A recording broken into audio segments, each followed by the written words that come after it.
Assalamualaikum warahmatullahi wabarakatuh. Pemirsa sekalian, dimanapun Anda berada, selamat datang di channel YouTube saya. Perkenalkan, nama saya Umar Maliki. Saya seorang mahasiswa dari Sekolah Tinggi Agama Islam Bumi Islam Pari, Kota Lubuk Linggau, Prodi Komunikasi dan Penyiaran Agama Islam. Nah, pemirsa sekalian, pada kesempatan kali ini, di video kali ini, izinkan saya akan menjelaskan sebuah resume yang telah saya buat daripada sebuah modul yang berjudul Produksi dan Penyiaran Berita. Langsung saja teman-teman pemirsa sekalian, sini saya akan menjelaskan dari hal yang pertama, yaitu pengertian. Pengertian berita. Di sini saya mengambil pengertian berita dari seorang ahli, yakni Jani Yosef. Menurut Jani Yosef, berita adalah laporan terkini tentang fakta atau pendapat yang penting atau menarik bagi khalayak dan disebarluaskan melalui media massa. Nah, jadi menurut Jani Yosef ini, berita adalah sebuah laporan yang bersifat terkini atau bersifat terbaru tentang sebuah fakta atau pendapat yang penting atau menarik bagi khalayak umum dan disebarluaskan melalui media massa. Jadi menurut Jani Yosef ini adalah berita adalah suatu laporan.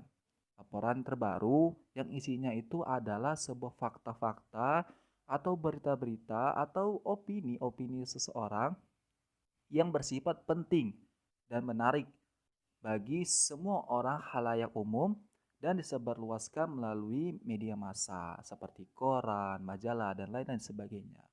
Nah, di sini juga terdapat sebuah pengertian berita secara umum, yaitu berita adalah cerita atau keterangan mengenai kejadian atau peristiwa yang hangat, kabar laporan, pemberitahuan, dan pengumuman.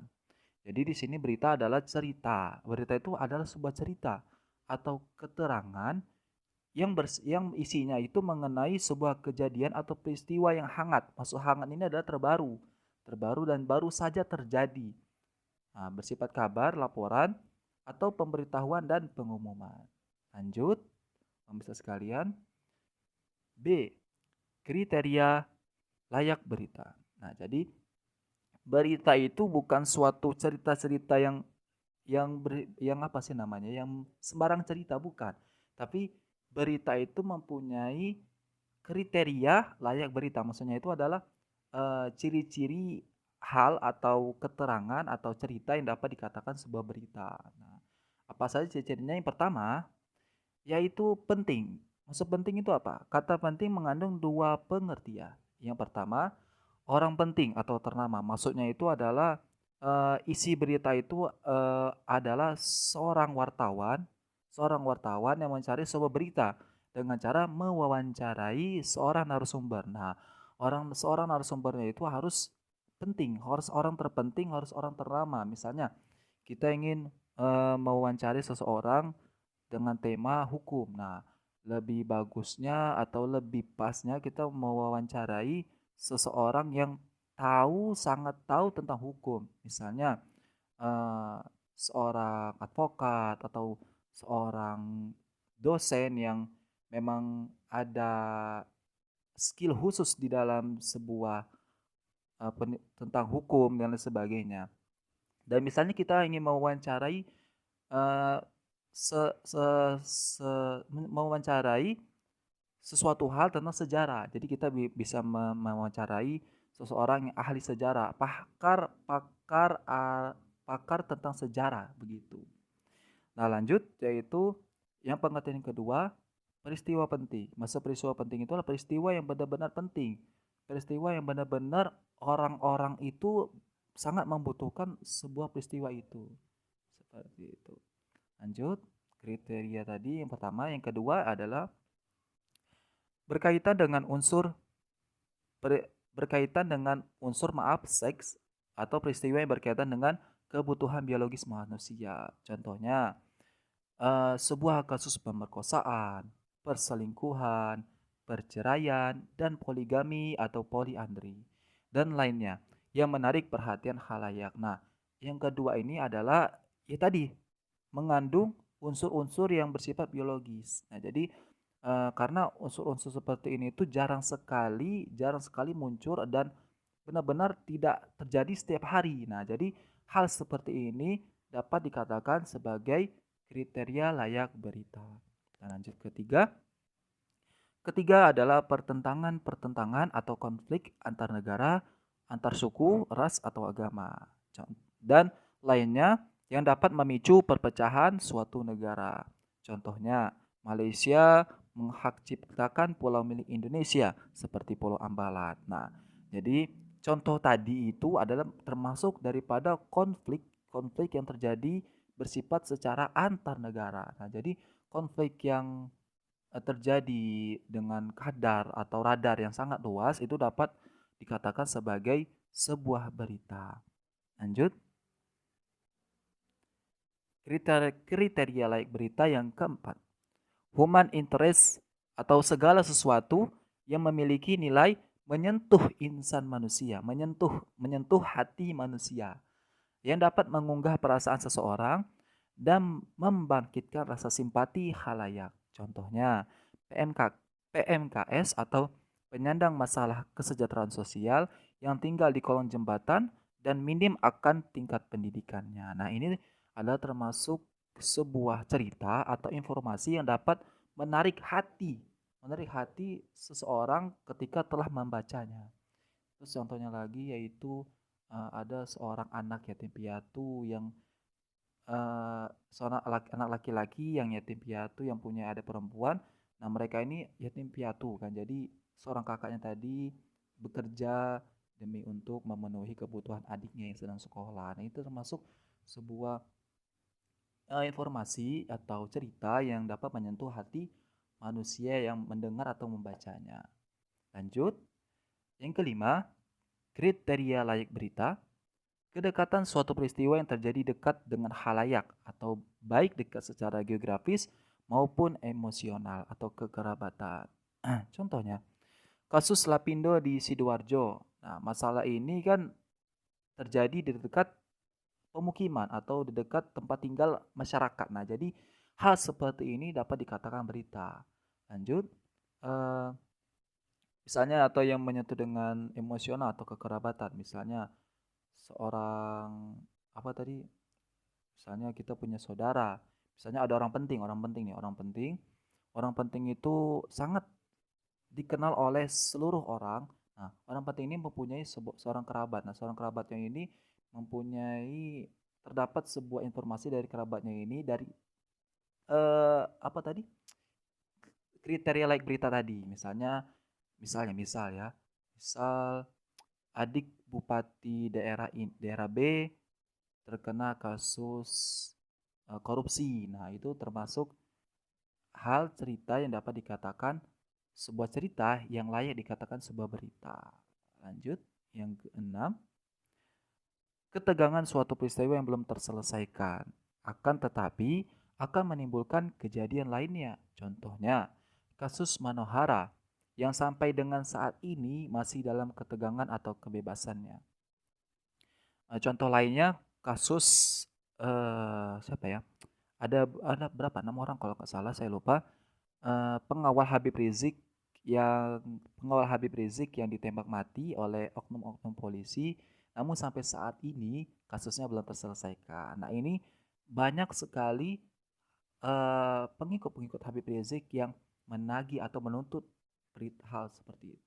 Lanjut yang ketujuh, kemajuan suatu peristiwa yang berprestasi dalam segala bidang kehidupan di suatu negara. Nih, contohnya seperti prestasi gemilang anak bangsa di Pekan Raya Jakarta dalam ajang lomba dan kreasi siswa SMK. Nah, ini dapat dikatakan sebagai layak berita. Contohnya itu ya tadi seorang siswa atau mahasiswa mencetak prestasi yang bersifat nasional atau internasional. Nah, ini dapat dikatakan sebuah cerita atau informasi yang dapat dijadikan sebuah berita. Lanjut, yang kedelapan, berdampak luas atau impact. Kriteria lainnya yang dapat dipertimbangkan memiliki nilai berita ialah akibat dari suatu peristiwa, keputusan, atau kebijakan lembaga tertentu. Contoh, kasus BBM, bahan bakar minyak, yang mengalami kenaikan harga. Dan contoh lagi lainnya itu ialah korupsi atas dana bansos.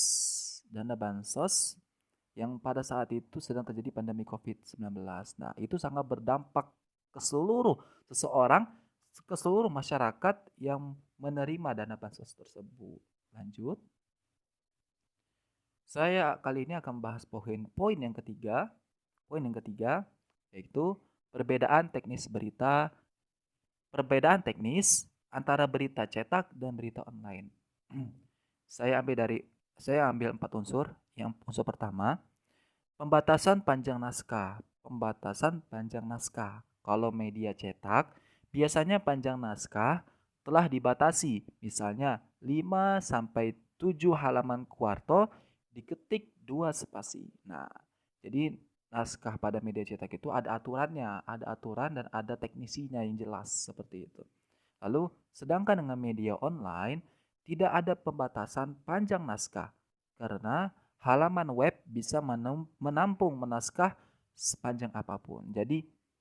Hmm, jadi misal kita membuat sebuah apa sih namanya artikel atau sebuah informasi, lalu kita ketik di blog. Nah, blog itu kita mau ngetik sepanjang apapun tidak ada batasannya sesuai dengan keinginan kita. Lanjut ke unsur yang kedua yaitu prosedur naskah.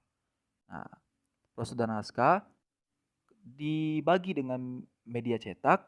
Bagi media cetak, naskah biasanya harus di-ACC oleh pemimpin redaksi sebelum dimuat. Nah, jadi bagi berita yang dimuat dalam media cetak itu sebelum kita publikasikan di khalayak umum, berita tadi harus di-ACC terlebih dahulu oleh pimpinan redaksi. Mengapa?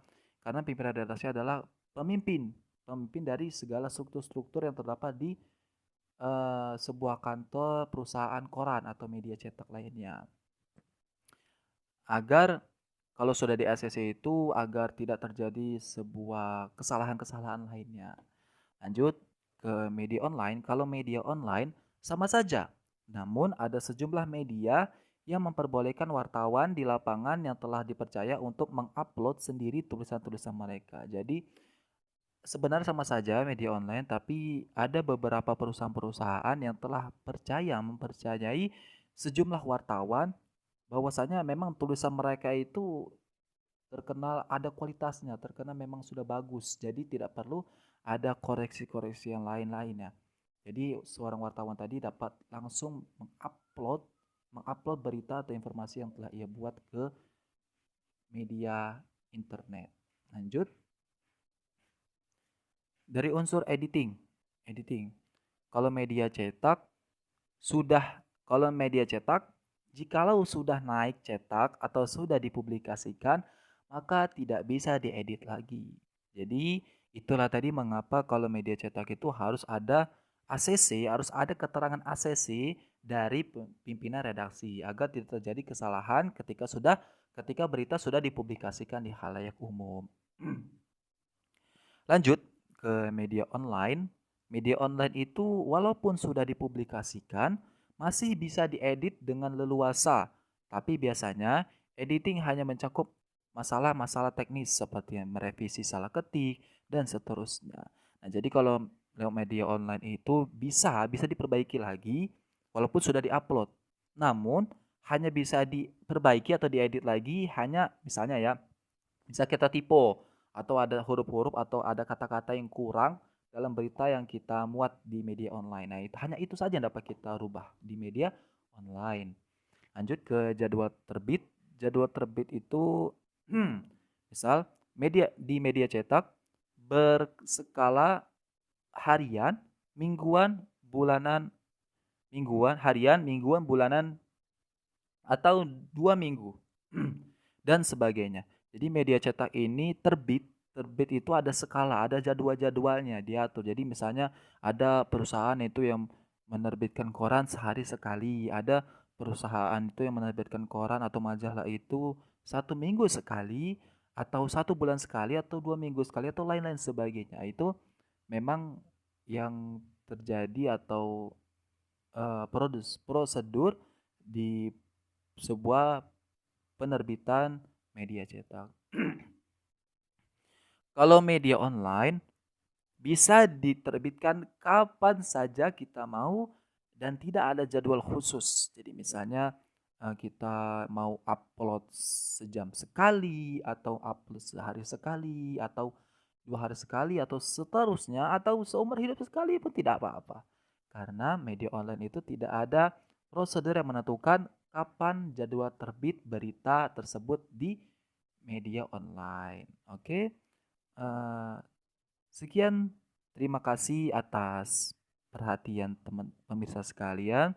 Maaf jikalau dalam presentasi kali ini terdapat salah-salah kata atau terdapat kata-kata yang kurang berkenan di hati.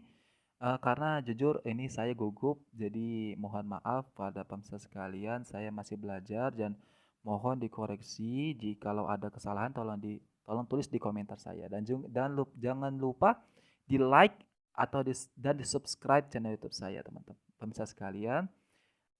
Sekian terima kasih.